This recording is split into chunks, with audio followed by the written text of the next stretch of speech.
Welcome to part two. স্বাগত জানাই। চলে এসেছি আজকে একটা নিউ ব্লগ এডিটের মাধ্যমে।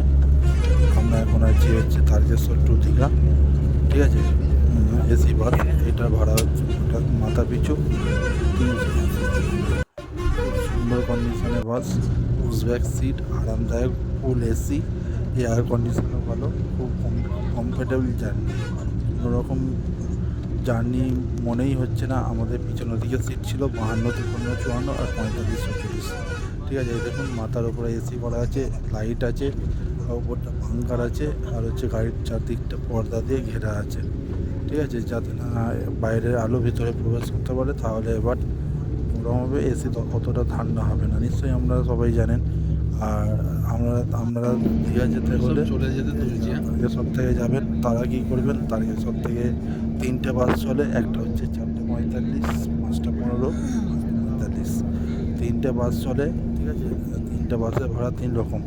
আপনারা যে কোনো বাসে বা ট্রেনে দীঘা চলে যেতে পারেন, ঠিক আছে, কোনো অসুবিধা নেই। আমরা নিশ্চয়ই ভাড়া সম্বন্ধে সবারই আইডিয়া আছে, যেহেতু এখনকার দিনের দীঘার সম্বন্ধে বেশি কিছু বলার নেই, আর বলছি না।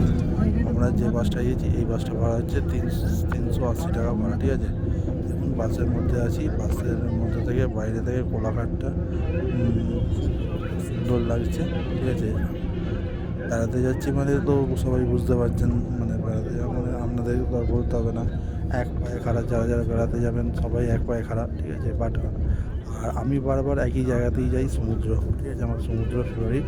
যতবার যাচ্ছি দীঘা আর দীঘা। এবার এই জন্য সিদ্ধান্ত করেছিলাম যে দীঘা না, যে নতুন একটা দীঘার আগে জায়গা আছে তাজপুর, সেখানে যাব। সেই জন্য দীঘার আগে আমরা নামবো চাউলখোলা মোড় বা রামনগর, আর পালা। আমরা দীঘাতেও নামতে পারেন, ঠিক আছে। আপনারা যেখানে নামবে মনে করবেন সেখানে নামতে পারেন। আমার নেমেছিলাম চাউলখোলা মোড় থেকে নেমেছিলাম, দিয়ে তাজপুর গেছিলাম। যদি ব্লগটা